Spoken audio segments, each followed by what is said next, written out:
نہیں نا امید اقبال اپنے کشتے ویراں سے، نہیں نا امید اقبال اپنے کشتے ویراں سے، ذرا نم ہو تو یہ مٹی بہت زرخیز ہے ساخی۔ آپ سبھی دوستوں کی فرمائش پر آج میں CTT آن لائن ایگزام جو ہونے والا ہے 2022 میں 16 دسمبر سے، جس کے ایگزامس ہے، اس امتحان میں جو اردو سبجیکٹس ہے، اردو لینگویج اینڈ پیڈالوجی، اس سبجیکٹ کا ویڈیو میں لے کر آیا ہوں۔ چلیے تو اس کا پہلا چیپٹر ہم دیکھتے ہیں، جس کا ٹاپک ہے زبان کی آموزش اور اکتساب۔ دیکھیے، سب سے پہلے ہم اس میں دیکھیں گے کہ زبان کیا ہے۔ زبان انسان کے خیالات، جذبات، احساسات اور ضروریات کی ترسیل کا وسیلہ ہے۔ زبان سماجی رابطے کا نتیجہ ہے۔ سماجی رابطے کی وجہ سے ہی بچہ نقل کے ذریعے زبان سیکھتا ہے۔ زیادہ تر لوگ زبان کو ترسیل کا وسیلہ مانتے ہیں، لیکن اپنے وسیع تر معنی میں زبان ایک مظہر قدرت ہے، جو ہماری فکر، اقتدار اور مساوات کے تعلق سے ہمارے سماجی تعلقات قائم کرتی ہے۔ زبان کی ابتدا یا ایجاد کیسے ہوئی، اس بارے میں کچھ بھی کہنا بہت مشکل ہے، مگر ہم یہ اندازہ لگا سکتے ہیں کہ انسان نے شروعات میں اپنی ضروریات کی تسکین کے لیے کچھ آوازیں نکالی ہوں گی، جو بعد میں بامعنی ہوتی گئی اور پھر ان کی کچھ علامات طے ہو گئی۔ اس طرح پہلے بول چال کی زبان، پھر تحریری زبان وجود میں آئی۔ اس لیے زبان کو ہم 3 حصوں میں تقسیم کر سکتے ہیں: ایک اشاروں کی زبان، دوسری آوازوں کی زبان، تیسری علامتوں کی زبان۔ اب دیکھتے ہیں کہ اشاروں کی زبان کیا ہے۔ جب ہم ہاتھ، پاؤں، سر یا آنکھ اور چہرے کے تاثرات کا استعمال کر کے اپنے خیالات اور جذبات دوسروں تک پہنچاتے ہیں تو یہ اشارات کی زبان کہلاتی ہے۔ ذو لسانی اور کثیر لسانی ماحول میں اشارات کی زبان اہم رول ادا کرتی ہے۔ جہاں دو لوگ دو الگ الگ زبان کے جاننے والے اشارات کے ذریعے خیالات کی ترسیل کرتے ہیں۔ اشارات کی زبان کا کمزور پہلو یہ ہے کہ اس کے ذریعے مجرد تصورات پیش نہیں کیے جا سکتے۔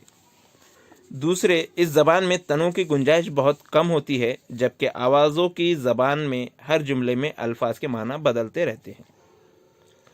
آوازوں کی زبان سیکھنا ایک اکتسابی عمل ہے۔ بچے کا اپنے گرد و پیش میں جن جن لوگوں سے سابقہ پڑتا ہے، وہ کوئی نہ کوئی زبان بولتے ہیں۔ بچہ انہی آوازوں کی نقل کر کے آوازوں کو دہرا کر زبان سیکھتا ہے اور دھیرے دھیرے اس پر مہارت حاصل کر لیتا ہے۔ ایک 3 سال کا بچہ اپنی زبان کی بنیادی اصولوں سے واقفیت رکھتا ہے اور صحیح زبان بولتا ہے۔ علامتوں کی زبان جب کسی آواز کو کسی مخصوص علامت سے ظاہر کیا جائے تو وہ تحریر کی شکل اختیار کر لیتی ہے۔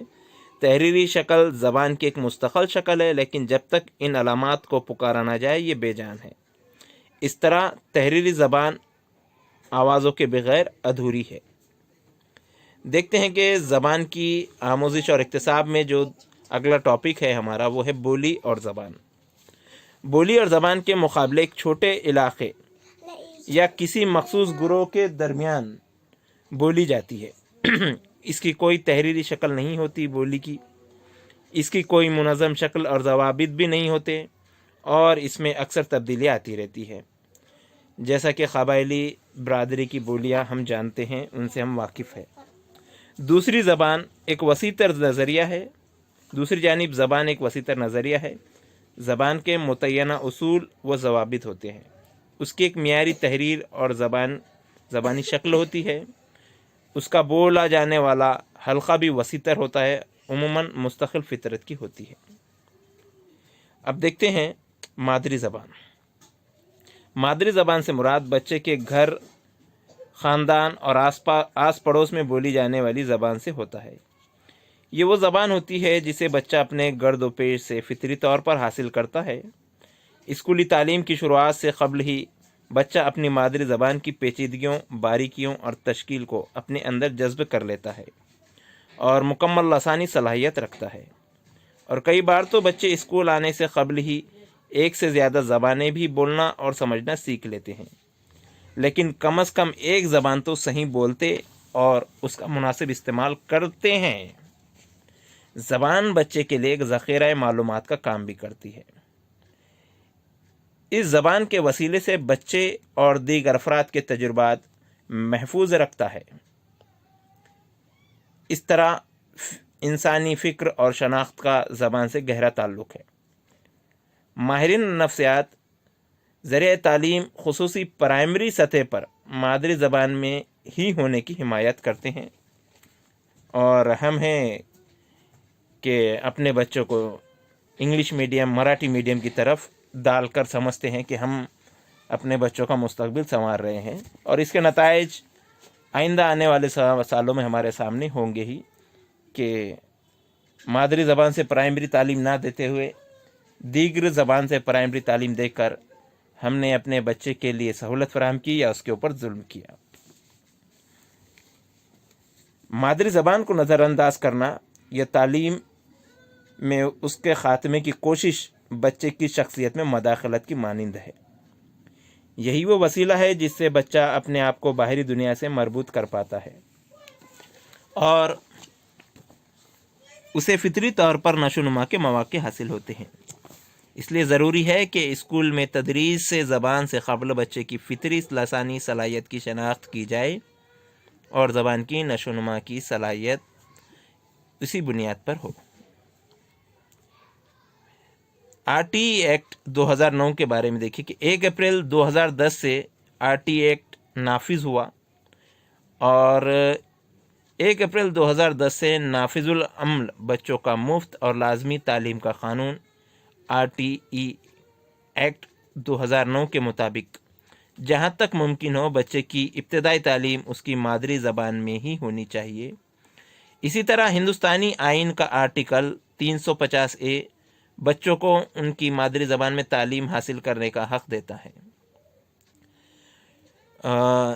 نیشنل کیریکولم فریم ورک 2005 قومی درسیات کا خاکہ، جس میں علم کی تعمیریت کی بات کہی گئی ہے، اور معلم کا کردار ایک معاون آموزش لرننگ فیسیلیٹر کا مانا گیا ہے۔ اس میں یہ خیال بھی تبھی حقیقت بن سکتا ہے جب ہم بچے کو مادری زبان میں اظہار اور تفکر کی آزادی فراہم کریں۔ نیو ایجوکیشن پالیسی میں بھی مادری زبان پر زور دیا گیا ہے، اور بچے کی پرائمری تعلیم یہ مادری زبان سے ہی مادری زبان سے کرنے کے لیے زور دیا گیا ہے۔ زبان کی آموزش اور اکتساب۔ آموزش کی تعریف تجربات کی بنیاد پر برتاؤ میں آنے والی نسبتاً مستقل تبدیلی کے طور پر کی جاتی ہے، جبکہ اکتساب ایک فطری عمل ہے۔ یہ عمل پیدائش کے بعد سے ہی شروع ہو جاتا ہے، اور بچہ تقریباً 3 سال کی عمر تک اپنی مادری زبان کا اکتساب کر لیتا ہے۔ زیادہ تر بچے اسکول آنے سے قبل 1 سے زیادہ زبانیں سیکھنے لگتے ہیں، اور جب کوئی بچہ پہلی بار اسکول میں داخل ہوتا ہے تو وہ تقریباً 5000 الفاظ جانتا ہے۔ زبان کی آموزش کا تعلق کسی زبان کو باقاعدگی کے ساتھ جان بوجھ کر سیکھنے کے لیے کیا جانے والا عمل سے ہوتا ہے۔ اکثر افراد ذو لسانی یعنی کہ بائلنگول یا کثیر لسانی یعنی کہ ملٹی لنگول ہوتے ہیں۔ کیا آپ نے غور کیا وہ تمام زبانیں بچپن سے نہیں جانتے تھے؟ ایک ان کی مادری زبان ہوتی ہے جسے انہوں نے فطرت کے طور پر ماحولیاتی رابطے سے حاصل کیا ہے۔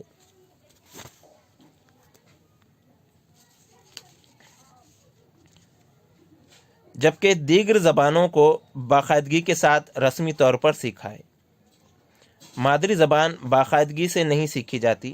آپ غور کریں کہ آپ نے اپنی مادری زبان کیسے سیکھی ہے۔ سوچیے، یہ جو طالب علم 5 یا 6 سال کی عمر میں اسکول میں داخل ہوتا ہے، کیا اس کو زبان نہیں آتی؟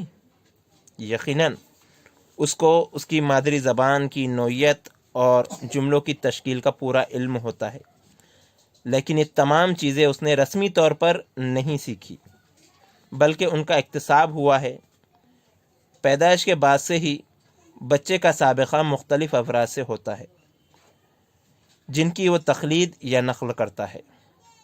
اس تقلید یا نقل کے نتیجے میں وہ آوازوں کی پہچان، الفاظ کی پہچان، پھر جملوں کی پہچان سیکھتا ہے اور انہیں دہراتا ہے۔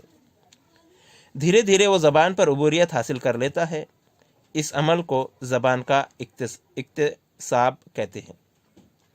اس طرح زبان کے حصول کا نظریہ مادری زبان سے جڑا ہے، جس میں بچہ نیم شعوری عمل سے قواعد کے تئیں لا علمی رکھتے ہوئے فطری طور پر زبان سیکھتا ہے، جبکہ دوسری جانب زبان کی آموزش کا نظریہ مادری زبان کے علاوہ کسی دیگر زبان کے سیکھنے کے تعلق رکھتا ہے، جیسے ہندوستانی تناظر میں انگریزی زبان کا سیکھنا۔ اس عمل میں باقاعدگی پائی جاتی ہے اور طالب علم شعوری طور پر قواعد کے اصولوں کی پابندی کرتا ہے۔ ہمارا عام مشاہدہ ہے کہ پیدائش کے بعد بچہ تھوڑے عرصے کے بعد اپنے گرد و پیش میں بولی جانے والی زبان خود بخود بولنا شروع کر دیتا ہے۔ یہ موضوع بہت دلچسپ ہے اور حیران کن بھی کہ اسے نہ تو کسی نے زبان سکھائی، نہ وہ اسکول گیا، پھر اس نے زبان کیسے سیکھی؟ اس سے یہ واضح ہو جاتا ہے زبان سیکھنا ایک فطری عمل ہے۔ بچہ یہ خدا داد صلاحیت لے کر پیدا ہوتا ہے۔ بچے کا ماحول اس صلاحیت کو پروان چڑھانے میں اہم کردار ادا کرتا ہے۔ ایک ایسا ماحول جہاں بچے کے لیے محبت، عزت اور آزادی ہو، بچے کو سیکھنے کے عمل میں مدد کرتا ہے۔ ایک بچہ عموماً 3 سال کی عمر تک اپنی مادری زبان سیکھ لیتا ہے۔ ہم اپنے گھروں میں اپنے بچوں کا جائزہ لے سکتے ہیں کہ وہ کتنے سال کی عمر تک بولنا سیکھ لیتے ہیں، اور 4 یا 5 سال کی عمر میں دیگر زبانوں کا استعمال بھی سیکھنے لگتا ہے۔ جیسا کہ ہم جانتے ہیں کہ ہمارے پاس مسلم گھرانوں میں 3-4 سال کے بعد جب بولنا بچہ سیکھ لیتا ہے تو 4 یا 5 سال کی عمر میں اسے عربی کی تعلیم دی جاتی ہے۔ اور اگر جن گھروں میں مراٹھی یا جن کے اطراف ماحول میں مراٹھی یا انگلش بولی جاتی ہے تو وہ بچے انگلش بھی اپنی مادری زبان کے ساتھ ساتھ یہ دوسری زبانیں بھی سیکھنے لگتا ہے۔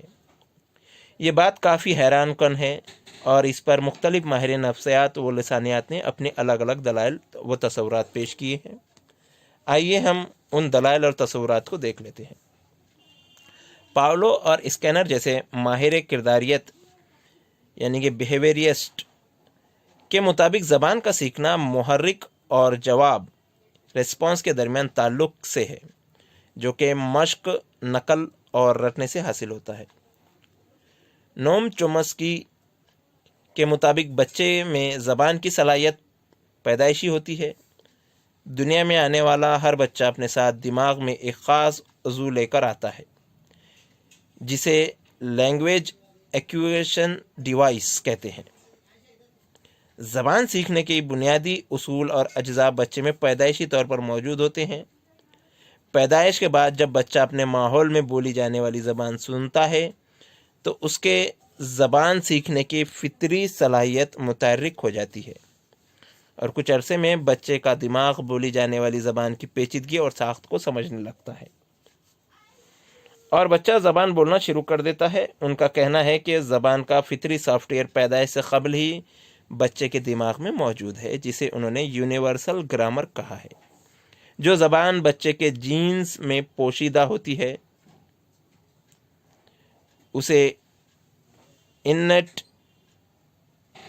لینگویج کہا ہے۔ پیازے اور وائستوگی جیسے ماہرین نفسیات نے ان دونوں انتہائی نظریات کے درمیان کا راستہ چنا ہے۔ ایک طرف ماہرین کرداریت کے مطابق دماغ ایک کوری سلیٹ کے مانند ہے، یعنی کہ ایک صاف تختی کی طرح۔ دوسری طرف چوسکی کے مطابق لسانی قابلیت بچے میں پیدائشی ہوتی ہے۔ بچے نے کہا کہ زبان دیگر وفاقی نظاموں کی طرح گرد و پیش کے تفاعل کے نتیجے میں نشوونما پاتی ہے۔ پیاجے کا نظریہ تعمیراتی ہے، جس کے مطابق بچہ حواس خمسہ کے ذریعے علمی نظام کی تشکیل کرتا ہے اور زبان سیکھتا ہے۔